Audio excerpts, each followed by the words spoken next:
So here's a question. Can foster care and embryo adoption go together? Even foster adoption and embryo adoption, can they go together? We're going to meet a couple now who's going to tell you that, yes, it is possible. Hi, I'm Mark Mellinger, and this is the Embryo Adoption Podcast. And my guests are Jason and Jen Mariano, one of our great NEDC embryo adoption families. So good to have you two with me for this edition. I want to start by having you describe your foster care journey. It's a great one and a pretty involved one. Yeah, we've been at it for a little while now. So we've had 6 foster children. We're on number 6 right now. We've adopted 3 of the 6. This number 6 has not reached a conclusion of his case yet. So, but yeah, we've the 3 that we adopted were a sibling group, and they're all from the local area around here where we're from. But yeah, it's really, I think what led us into it was we struggled a long time with infertility. And also, I think the Lord just sort of put it on our hearts that we wanted to care for children in need of care. And so the 2 things sort of came together at the same time. And it's been one of the better things we've done with our lives, I think. So I know how big a deal foster care can be, because my own dad was a foster child who was raised in a terrific family for the better part of 10 years. He was not able to actually become adopted by them because his maternal grandmother did place a claim on him and took him when he was a teenager. But I think, I don't know if you would have the same Christian heritage had he not wound up with this foster family. And I know this springs not only just from wanting to do things from altruistic motives, but from your Christian faith, right? Well, for sure. Yeah, I'd say so. Yeah. I mean, it's very clear the Lord cares for orphans, and he calls us to do that. So, and it is, Jason said that we got into it initially, like, if there are kids who need to be adopted through it, we are open. But I think we've also grown and developed, and also seeing how it can be a ministry to the families as well. Our current kiddo, we actually have a decent relationship with his mom, and just being able to minister to her as well, and to see, just that she's been dealt a pretty rough hand, and that we can show Christ to her, just being kind and loving and respect her as, our little guy's mom, and, show her the dignity with that. So yeah, and it all stems from, Christ loving us when we don't deserve it. And, but it's been, like Jason said, one of the better things we've done. I was terrified to do it. It was him who mostly kind of was the leading force with it. And not that he forced me into it, but I was, like I said, terrified. And then as we kept taking steps of faith, the Lord just really blessed it. And I am a different person because of foster care, and I'm very thankful for that. Yeah, I'd agree with that. I mean, God calls himself the father of the fatherless. And I think that one of the better ways that we can reflect who God is in our lives is to be a father and a mother to a father and motherless child.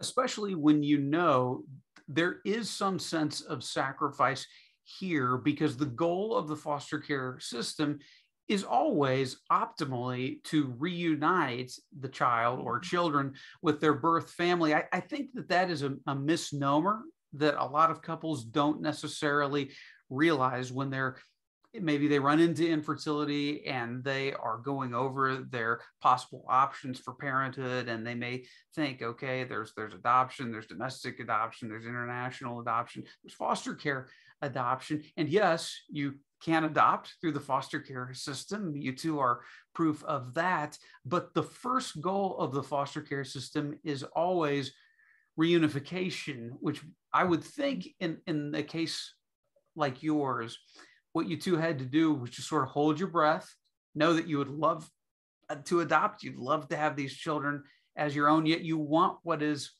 best for the children, and you want to play within the rules. And if it's going back to the family of origin, then you need to be content with that. I can't imagine how hard that would be. Can you unpack how you sifted through that as you undertook this journey? Well, I mean, I think you always learn best through experience, I think. And so, our first foster child was one of the ones who went back home. That hit us very hard because, we loved him and we cared about him. And if the only thing that mattered in life was that we got what we wanted, then he would have been adopted by us. But the fact of the matter is that the Lord teaches us that we come last, that the people that we serve come first. And so sometimes, you can know that intellectually, but you don't feel that, you know what I mean? And sometimes you just have to trust that what God says is the right thing. And so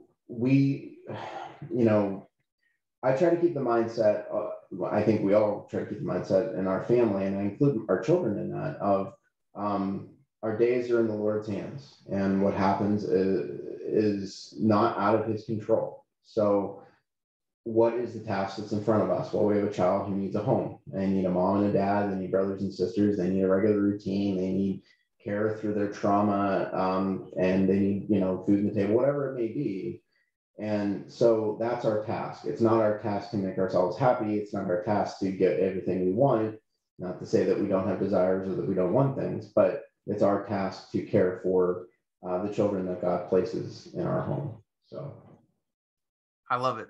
Self-sacrifice is the heart of the gospel. There's just no doubt about this. And by the way, I just want to say, I totally asked you guys to do this podcast. You're not holding yourselves out there as martyrs. What you're saying is you want to open people's eyes to both these possibilities through your situation and say, these are good things. Being a foster parent, even if you never get to adopt the various children who are in your home, it's okay, because you're glorifying God by serving this child, by meeting his or her needs there in the moment. And while that can be emotionally hard for you as people who want children in the home, you never go wrong. There's never a lack of fulfillment in doing what the Lord wants you to do.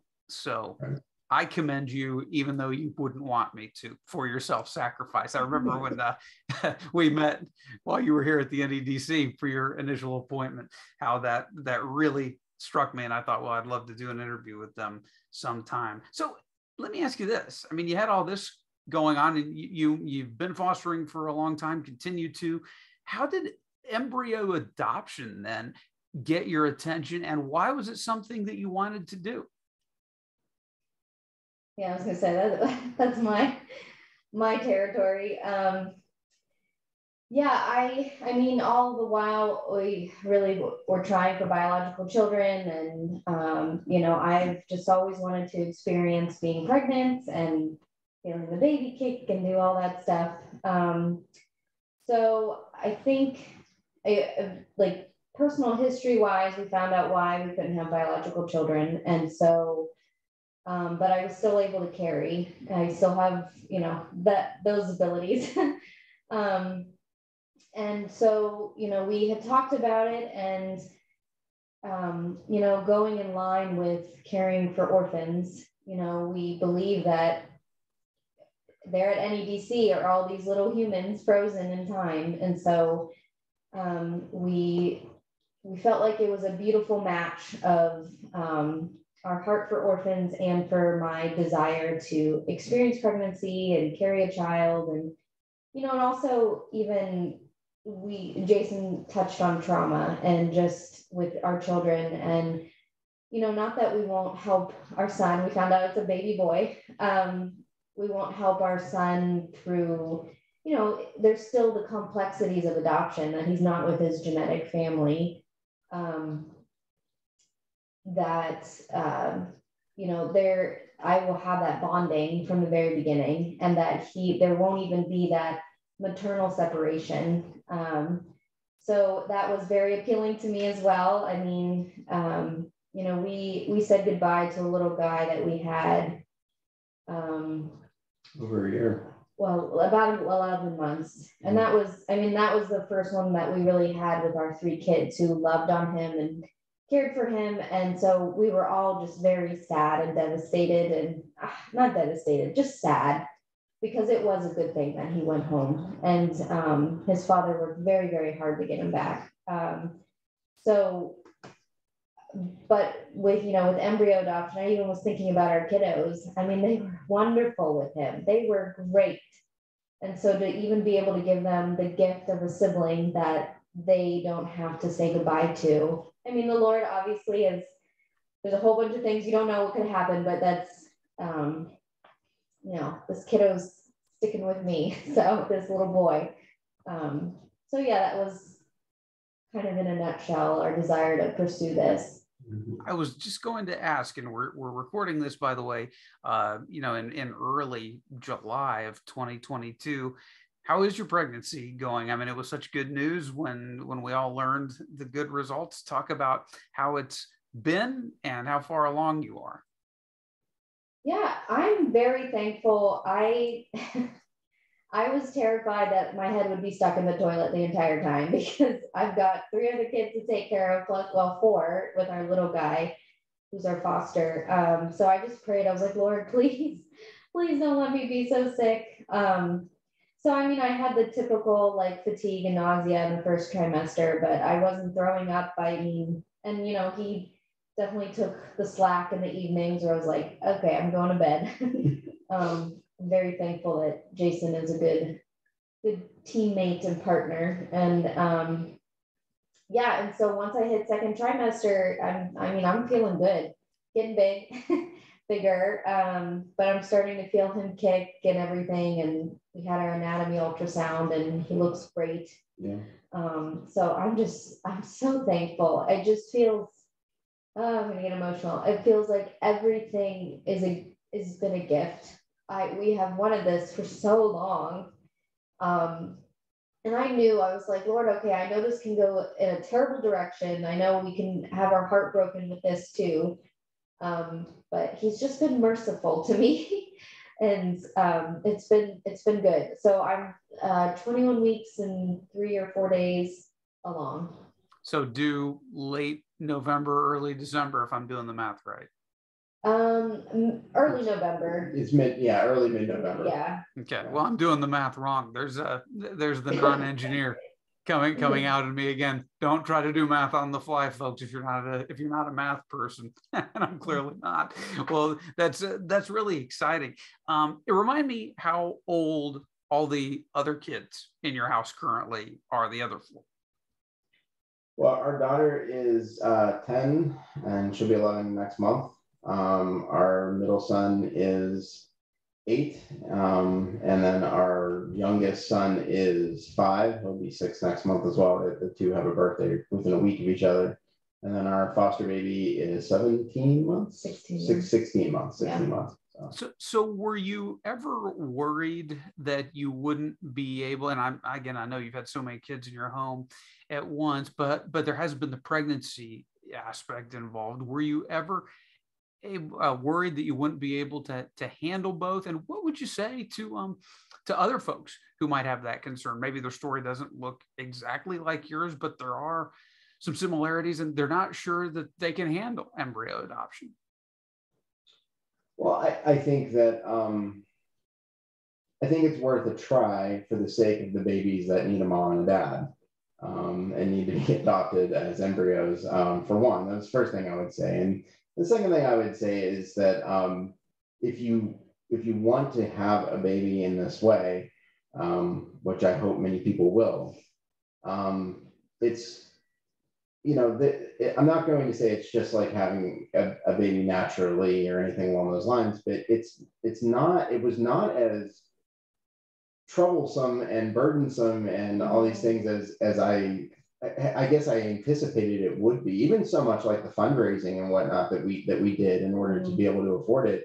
It really wasn't that bad. And I think what that is, in a lot of ways, it's there's a lot of very good people at NEDC who work very hard to make the process as easy as they can, for sure. But ultimately, I think it's the Lord's doing it, that if he wants this to happen, it's going to happen. And so, I mean, I think it's a really, really good thing. So I would say look, we did not anticipate having a foster child in the middle of this process. I mean, they called us up and said, you got to take him, and we're out of places for him to go. We need him to go. So we took him in, and then they told us, oh, it'll only be a month or two. And it's been a lot longer than that. So, but yeah, so it's been very much, I think that the Lord can provide ways for us to be able to do things that we don't think that we're able to do, especially if He wants them to happen. I don't want to keep you guys too long because I know you have a bunch of young kids in the house. You're gonna have to get them to bed and everything. But a couple of things. So well, one thing you've spelled this out a little bit already, but if you want to unpack it a little more, I think it'd be great. What were some of the similar ways that both embryo adoption and foster care / foster adoption spoke to your hearts? What I'm hearing a lot, and I think that's the main reason that we're here, is the concern for the most vulnerable. Am I right? Yeah, that's definitely top of the list, was concern for vulnerable people, particularly children. I think that at least on my end of things, it was, look, I grew up in going to church every Sunday and whatnot. I became a Christian when I was 16 years old. And then I started going to evangelical churches, Baptist churches, that sort of thing, after I got saved. And I would listen to missionaries talk in the pulpit about their mission group, and they would talk with such passion about these people in this place or this country in that corner of the world or whatever. And I would understand that their hearts were moved and that they were very emotional about it, but I never really understood it. I was just never called to missions, you know what I mean? And I just was, okay, well, that's their thing. And then I found out about foster children, and I suddenly understood what they meant, you know what I mean? And so it's almost kind of hard to explain, but it was just in the same way that I think a missionary's heart is broken for people somewhere in the world who don't yet know the gospel, who don't yet know Christ, or don't have enough people to teach them the Bible, or whatever it may be that motivates them. It was almost, in a sense, like the same thing had happened to me personally in that. And on top of that, I just think that, like, this is a good thing for us to do as Christians. I mean, not just our family, but for us to do as Christians, and that we are undoubtedly in Scripture called to love and good works. And not that those things save us or earn us favor with God. We don't believe that, but we certainly believe that because we are saved, because Christ has redeemed us, then we are called not to sit idly by and just contemplate theology all day long. We're actually called to get to work and to do things. The New Testament especially envisions a dynamic, active church that is involved in doing things that God loves and God wants us to do. And one of those things, it's not the only thing, but one of those things is orphans. And so at the heart of this, it is caring for people like that. And of course, now, having gotten into it, we both learned that it's more than just the children, at least with foster care. And we're learning that with NEDC as well, with embryo adoption as well. It's more than just the children. You get a connection with the birth families and the people who, like people like yourself, Mark, and all that. And so there's this whole like kind of dynamic network in place, and we get to be a part of that, and we get to minister to others through that. And I think that's a life that I personally, I think we personally want to live, and we want to be a part of. So it gets us excited in the morning, you know what I mean? Well, hey, that's how the church turned the world upside down when it was first starting out. You're right. And the more we can do that, not only is it the right thing to do, but it is a joy to the degree that we're able to live it out. Jen, anything you'd add to that? So just with asking how embryo adoption and foster care are kind of connected. Yeah, I don't know. I think he said a lot of good things. Yeah, I don't know. He said most of it. You're totally allowed to defer, and it's not a problem at all. I know you guys have the same heart. So what does the future look like for you two in terms of adoption? Oh gosh, we're kind of in the middle of discussing that and what our future looks like for foster care. At the very least, we're not sure yet. We're committed to our current foster child to see his case through to the end, whatever that may mean, and we're going to be supportive of it, whatever that may mean. And of course, we're all rejoicing over the overturning of Roe v. Wade, which is a wonderful thing. But I'll tell you, as much as it is a wonderful thing, it is, there's nothing wrong with it. It is going to mean that there are going to be more unwanted children in the system. And so we're currently trying to evaluate, what is our role in that? What does that mean for us? We already do have 5. Well, you know, once the baby's born, you know, we'll have 5. So it's, I don't know. We're still praying through that, but yeah, we're feeling a bit at max capacity. But I'm blessed that I'm able to be home with the kids and everything. But I think if not directly fostering children, I think I have developed more of a heart for the birth families. You know, my priority is my kids, but if it gets to a point where they're all in school or whatever, you know, the Lord has blessed me so much. I mean, I didn't ask for good parents. I didn't ask for well, I wanted a good husband, but like he blessed me with that. And like, you know, even our little guy's mom, oh, my heart just breaks for her. And so I think there's, you know, and this kind of ties in with the Roe v. Wade stuff. There's a lot of scared moms out there who, you know, the easy thing may be to terminate their pregnancy because they don't feel capable, or they don't feel trained, or they don't feel support. So I would hope that the Lord would open doors in that way, you know, through whatever. I don't know. I really don't know how it's going to work, but I didn't think I would be doing foster care. I didn't think I would be living this life that I'm living. I didn't think I would do embryo adoption. So I trust the Lord will lead us where he wants us. You know, I think we just need to have willing hearts and to be faithful to pray and to submit to his will, even when it terrifies you. Yeah, I think God's given us this experience and this knowledge and these years of doing this and working at being good at this, which, I mean, we still have lots of work to do in many areas, but you know, I think he's done that for a reason. And I think we both have a hard time seeing ourselves just never being involved in adoption and foster care and embryo adoption again. I don't think that, I just don't think that's going to happen. You know, in some way, some capacity, it may not be as adoptive parents or foster parents, but maybe in writing or teaching or speaking or something along those lines. It's something that we're hoping to continue to be involved in that world. Or even come along other foster families, you know, and help them in ways that we were like, oh, I wish we had this or this or this. Yeah. And then we can be the people who come in and actually do that. I can't wait to see what the road ahead looks like for you two. We anticipate the birth of your son, and I'm so glad that you decided to end this conversation on bringing up the tremendous opportunity that the church has to be the hands and feet of Jesus to so many families now with the overturning of Roe v. Wade, which, yes, we all celebrate, a wonderful historic milestone, and it's great that so many lives will now be lived in this country that would not have been otherwise. Definitely creates opportunity for the church, and that is a wonderful takeaway for everybody. Jason and Jen, thank you so much. We want to thank you for listening and watching. If you want more information about the National Embryo Donation Center, you can find us at embryodonation.org. Again, that's embryodonation.org. I'm Mark Mellinger, and this has been the Embryo Adoption Podcast.